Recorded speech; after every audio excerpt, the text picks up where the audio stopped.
कुछ सपने शोर नहीं मचाते, बस चुपचाप टूट जाते हैं। लेकिन ये कहानी है उस लड़की की जिसके पास पैसे नहीं थे, सपोर्ट नहीं था, फिर भी हार मानने का ऑप्शन नहीं था।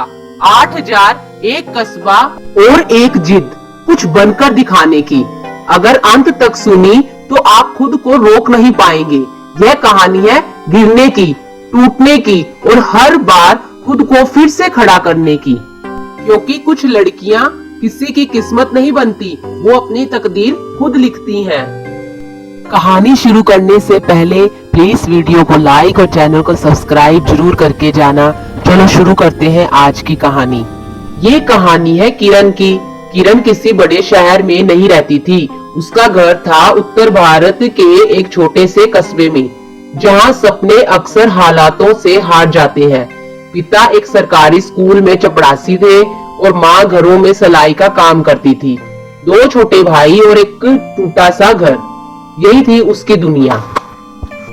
किरण पढ़ाई में तेज थी, उसे किताबों से प्यार था, लेकिन उसके कस्बे में लड़कियों के सपने एक सीमा से आगे नहीं जाते थे।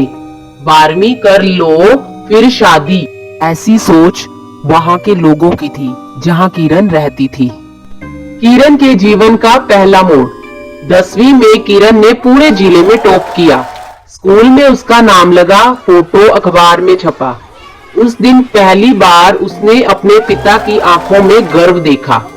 लेकिन उसी रात घर में बात चल रही थी, इतनी पढ़ी लिखी लड़की संभालना मुश्किल हो जाएगा, अब रिश्ता देख लेना चाहिए। यह सब बातें उसके माता पिता बोल रहे थे।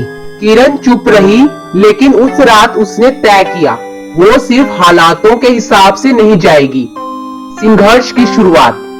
12वीं के बाद उसने दिल्ली यूनिवर्सिटी में एडमिशन के लिए फॉर्म भरा। किरण के पिता ने मना कर दिया, दिल्ली बड़ी जगह है, पैसे भी नहीं है।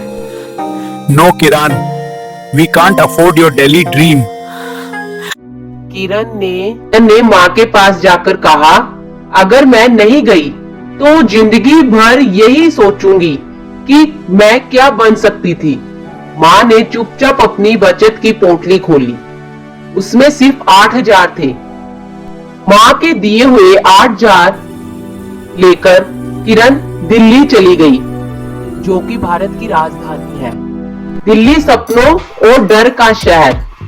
दिल्ली ने उसे अपनाया नहीं। पीजी में छोटा सा कमरा, 3 लड़कियां और रोज की गिनती, कितने पैसे बचे हैं। किरण यह रोज गिनती। दिल्ली में कॉलेज, शाम को कॉल सेंटर की नौकरी, रात में पढ़ाई। कई बार थक कर रोई, कई बार भूखी सोई। लेकिन उसने कभी घर फोन करके यह नहीं कहा, मुझसे नहीं हो पा रहा। कॉलेज में उसे आदित्य नाम का लड़का मिला। वो समझदार था, सपोर्टिव था, ऐसा किरण का मानना था।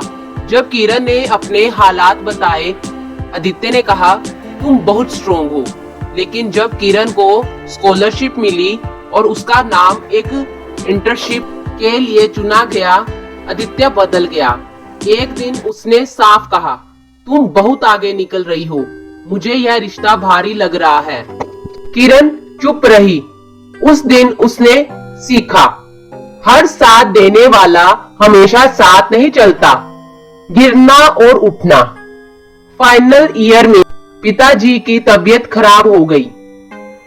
घर से फोन आया, अब नौकरी कर लो, पढ़ाई बाद में। किरण टूट गई। लेकिन उसी हफ्ते उसे एक एनजीओ में फुल टाइम काम का ऑफर मिला, जहां वो ग्रामीण लड़कियों को पढ़ाने वाली थी। तनख्वाह कम थी, लेकिन इज्जत बहुत। उसने नौकरी स्वीकार कर ली। असली जीत। 5 साल बाद किरण वही लड़की थी जो कभी 8000 लेकर दिल्ली आई थी। आज वो एक शिक्षा से जुड़ी संस्था की प्रोजेक्ट हेड थी। 300 प्लस लड़कियों की पढ़ाई की जिम्मेदार। अपने दोनों भाइयों को कॉलेज में पढ़ा रही थी और सबसे बड़ी बात, अपने पिता के इलाज का पूरा खर्च उठा रही थी। एक दिन उसी कस्बे के स्कूल में उसे चीफ गेस्ट बुलाया गया। स्टेज पर खड़ी किरण ने कहा, मैं कोई हीरो नहीं हूँ, मैं बस एक लड़की हूँ जिसने हार मानने से मना कर दिया। नीचे बैठी कई लड़कियों की आंखों में सपने थे।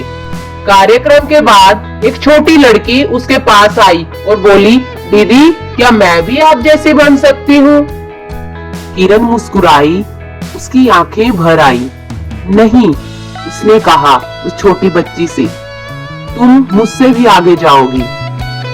ये दीदी क्या मैं भी? तुम मुझसे भी आगे जाओगी। इस कहानी से हमें यह सीख मिलती है, कुछ कहानियां फिल्म नहीं बनती, लेकिन कई जिंदगियां फिल्म से कम नहीं होती। जिस प्रकार किरण ने पूरी मेहनत और ईमानदारी से अपने सपनों को पूरा किया, उसी प्रकार आप भी अपने सपनों को पूरा कर सकते हो। कुछ भी असंभव नहीं है, सब कुछ संभव है। फ्रेंड्स, जो लोग आपको कमजोर समझते हैं उन्हें जवाब आपकी सफलता देगी।